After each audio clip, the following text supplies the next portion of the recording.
Olá, amigos do canal Geomasa, como é que vocês estão? Tudo bem? Tudo tranquilos? Viemos para mais uma edição do seu Jornal do Masa. Se vocês puderem e quiserem, não se esqueçam de se inscrever no canal, deixar o seu like, seu joinha, um comentário e acionar o sininho das notificações para receber as novidades. Muito obrigado, tudo isso ajuda o canal a crescer. Quem vos fala é o professor Carlos Maza.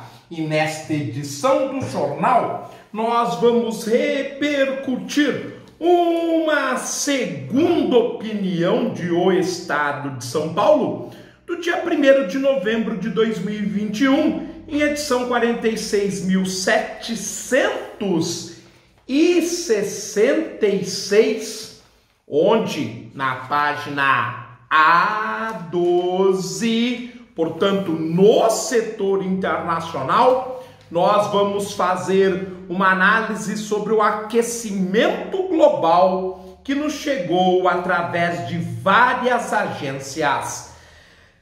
Além dessas agências, são responsáveis pela mesma a Célia Frouf, a Sandy Oliveira e a Thalita Nascimento.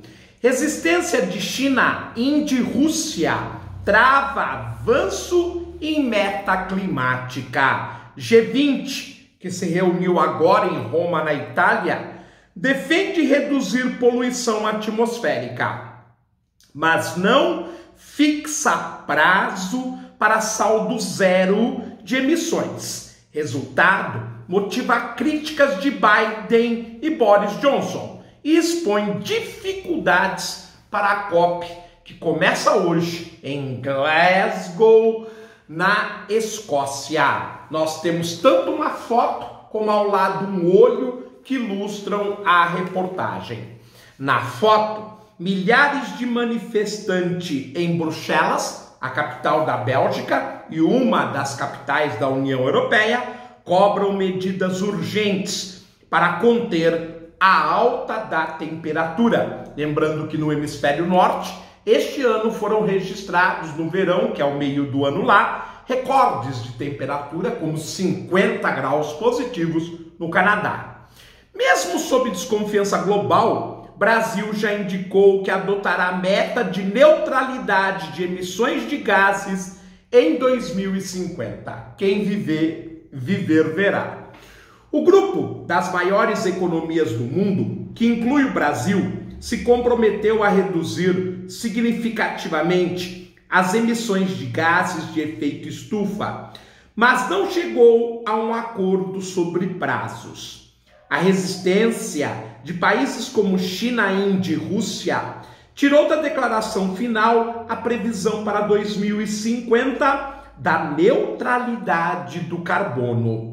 Equilibrar todo o gás carbônico liberado com a absorção equivalente desse gás, com reflorestamento, por exemplo, seria uma das chances. China e Rússia adiam esse prazo para 2060 e a Índia ainda não deu datas. Parte dos líderes viu o acordo do G20 como insuficiente. Lembrando que, segundo o painel intergovernamental de pesquisas ambientais, o famoso IPCC em inglês, e que nós cobrimos recentemente numa reportagem acerca dos resultados aqui no Brasil, disse que se nós não cuidássemos do meio ambiente e controlássemos o aumento da temperatura, nós teríamos 5 cenários. Um deles exigia que rapidamente tomássemos as medidas para que a temperatura do aquecimento não ultrapassasse os catastróficos 2 graus Celsius.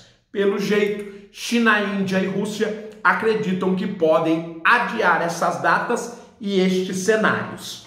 Estados Unidos, Reino Unido e União Europeia já se comprometeram com a neutralidade em 2050. Mesmo o Brasil, sob desconfiança global por causa da alta do desmate na Amazônia, na gestão Jair Bolsonaro, já disse que seguirá essa data. Diante do dissenso, o grupo optou por escrever neutralidade de carbono por volta de meados do século. Após um fim de semana de reuniões em Roma, a declaração foi divulgada ontem, quando começou a cúpula do clima em Glasgow, a capital da Escócia, a COP26, decisiva para conter o aquecimento global. Corrigindo, apesar de Glasgow ser a cidade mais importante da Escócia, Edimburgo é sua capital. A neutralidade de carbono exige mudar vários setores da economia, redução drástica de combustíveis fósseis, fontes de energia renováveis e processos industriais mais limpos. Requer ainda combater o desmate, responsável por metade das emissões do Brasil. China, Rússia e Índia estão entre os 5 maiores poluidores, junto dos Estados Unidos e Brasil. A resistência dos 3 emergentes dá lugar ao principal obstáculo de acordos climáticos nos anos anteriores. O ex-presidente americano Donald Trump, de posição negacionista, foi um dos grandes obstáculos. O substituto, Joe Biden, expressou decepção com as ausências de Xi Jinping e Vladimir Putin em Roma na reunião do G20. A decepção está ligada ao fato de que Rússia e China não se manifestaram em termos de compromissos para enfrentar a mudança climática, disse ele, que também criticou a ausência da Arábia Saudita, outra defensora do prazo de 2060. Desafios. Apesar da falta de mais compromissos concretos e datas, segundo apurou o Estadão, a avaliação na Itália foi de que houve progresso.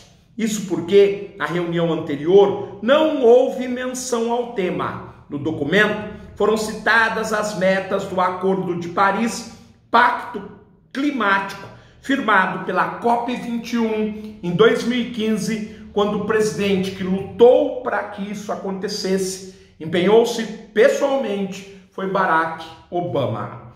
Continuamos comprometidos com a meta do Acordo de Paris, de manter o aumento da temperatura média global bem abaixo dos 2 graus Celsius e juntar esforços para limitá-lo a 1,5 graus Celsius acima do nível pré-industrial. Escreveram um documento ontem. Segundo o último relatório do IPCC, o painel intergovernamental da ONU para as mudanças climáticas, se o planeta não frear o aquecimento global, haverá alta significativa de eventos extremos, como secas, inundações e queimadas, que foram notórias no ano de 2021.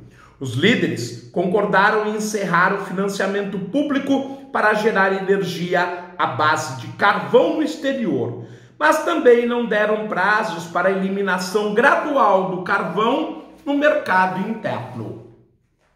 Ministro da Economia, Paulo Guedes, destacou discussões no G20 sobre a crise energética e a alta global dos preços de petróleo em meio a necessidades de mudanças por causa da crise climática. Vamos ter de fazer essa transição em meio à crise energética.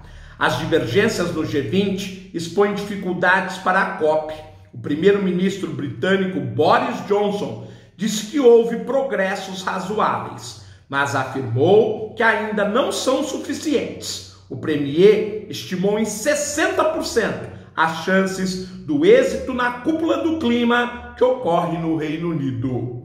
Já o secretário-geral da Organização das Nações Unidas, a ONU, o português Antônio Guterres, afirmou que suas expectativas foram descumpridas, mas não enterradas. Na abertura da COP ontem, a secretária da Convenção do Clima, Patrícia Espinosa, diz não ser uma questão de ambiente, mas de paz. O Papa Francisco pediu para que a voz da terra seja ouvida. No fim de semana, milhares de manifestantes foram às ruas de Bruxelas e Glasgow. Com esta notícia, nós repercutimos tanto a reunião do Grupo dos 20 em Roma agora em 2021, como o início da COP26. Eu desejo a vocês tudo de bom, um grande abraço e, claro, esperando que vocês nos prestigiem numa próxima edição do seu Jornal do Maza. Tchau, pessoal. Obrigado.